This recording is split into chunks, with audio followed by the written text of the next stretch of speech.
My name is Tiffany DeMarchi and we'll be talking about the 5E teaching model today. We will be exploring these concepts, and this presentation is directed mainly for graduates and teachers who are unsure of how to teach using the 5E model and what activities to use through the 5E model. My examples will refer to the weather in this world and cater for pre-primary students. The 5E teaching model has a range of phases which are all developed to start and finish in a certain sequence. They are to identify and apply knowledge, to allow students to deepen their inquiry skills, develop scientific phenomena, pose questions, use hands-on learning experiences, but most of all ensure that the students are actively engaged and active learners who can represent and re-represent their learning. Now we're going to watch a short video from the Primary Connections website which enhances the understanding of the 5E model and how teachers use and prefer to interpret these. Is an innovative approach to teaching and learning which aims to enhance teachers' confidence and competence for teaching science and the literacies of science. One of the underpinning principles of Primary Connections is the 5Es teaching and learning model. The 5Es offers structure. It offers students and teachers the opportunity to plan their learning, to be able to take forward an inquiry model and understand what inquiry is. It has a very good track record of showing cognitive acceleration. As a summary, it's really a sequence of reasoning for kids. It's about how kids learn and how kids think. Each unit is structured into 5 phases: engage, explore, explain, elaborate, and evaluate. The 5Es model is a learning journey for students.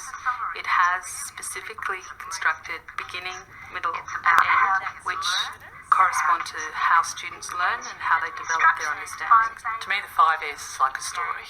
Each part of the story follows from the part before. Each part's interrelated, connected. Everything in the web is interrelated. Like the sun goes to the wattle tree because the sun helps the wattle tree grow. If you step the children through all of the E's and you teach the unit as is published, you can actually see evidence of students thinking like scientists and using scientific language, which is very exciting. Our claim is that a flat blade is more efficient than a curved blade. In each phase of the 5Es, students are given opportunities to represent and then re-represent their thoughts. It is through this constant representation that the development of each student's thinking and reasoning is clearly demonstrated. Verbally, I see a huge growth. In their bookwork, I see a huge growth. I can see a huge improvement in the way they articulate. On it was a conductor. The 5Es in Primary Connections provide a model that will work with kids of all ages. It provides them with a set of skills they can apply to the learning across any of the curriculum areas, and will encourage them as they move along through life to become lifelong learners. If teachers really understand the 5Es, they will see students taking control of their own learning, and the teacher takes on the role of a facilitator and a mentor to assist students to continue to inquire. This one's changing colour. The top one's changing colour in the front and the back. Teachers working with the 5Es model and with Primary Connections definitely demonstrate an improvement in confidence and their personal sense of adequacy with science. You can't be a good teacher if you're not confident in what you're teaching. And that's really what the 5Es do. They allow you to have that confidence. The 5Es sets out, quite simply, that you want to achieve. I come away being very satisfied. I've done a good job teaching science to the kids. Confidence in their personal sense of adequacy with science. You can't be a good teacher if you're not confident in what you're teaching. And that's really what the 5Es do. They allow you to have that confidence. The 5Es sets out, quite simply, that you want to achieve. I come away being very satisfied. I've done a good job teaching science to the kids. So now let's look into the 5Es in more greater detail: engage, explore, explain, elaborate, and evaluate.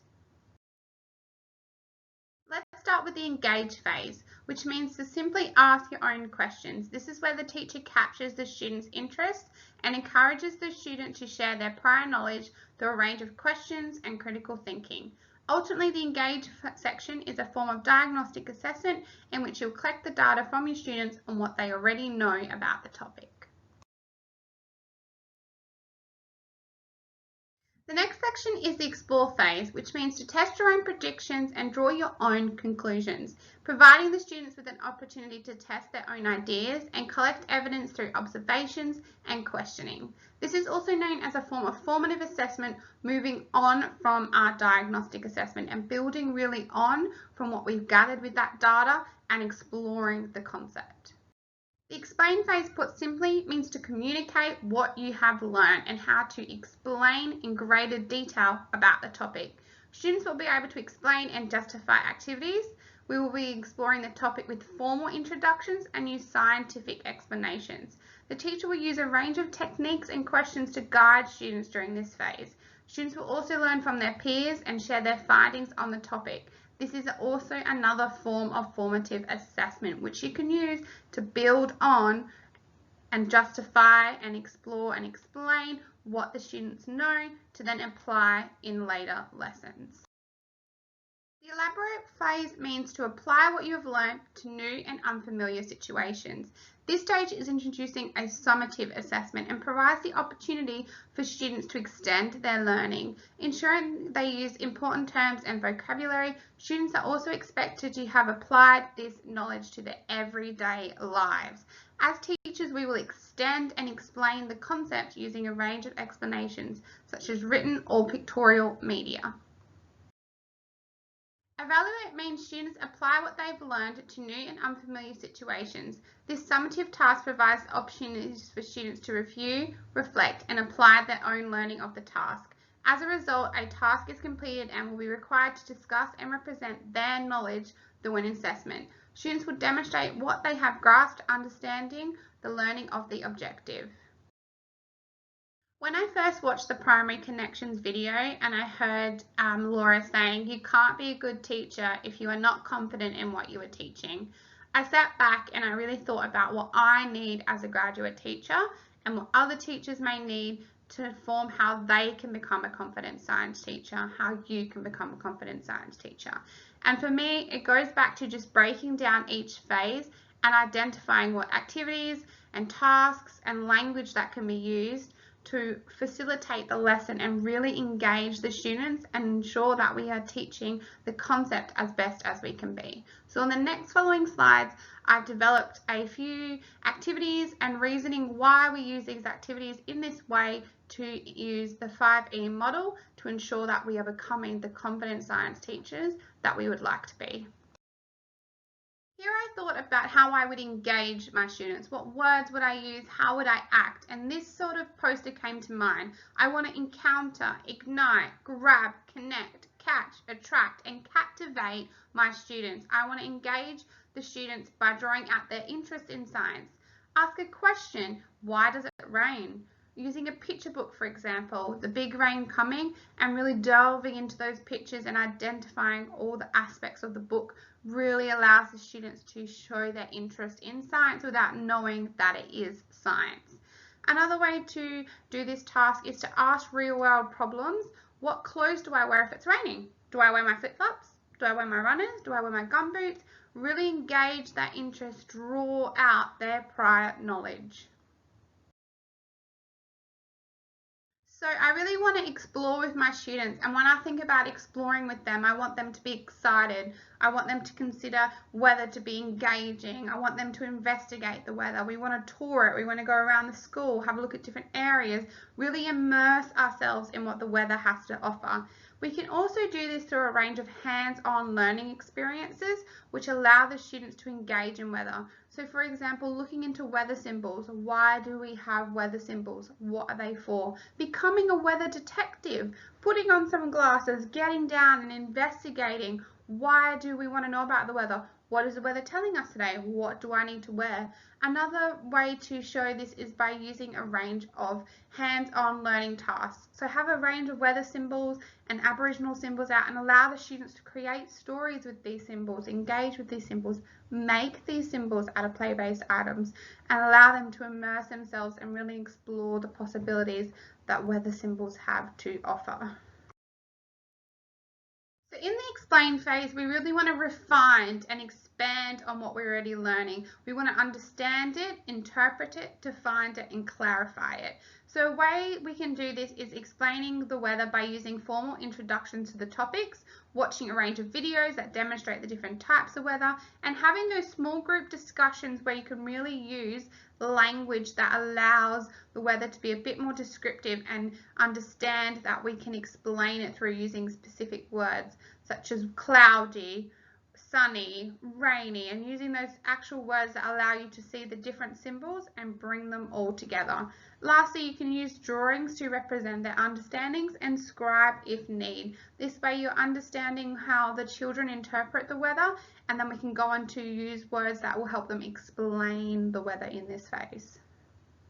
This phase is the elaborate phase, so we want to amplify, widen their knowledge, broaden, expand, reach, and enhance their grasp of weather.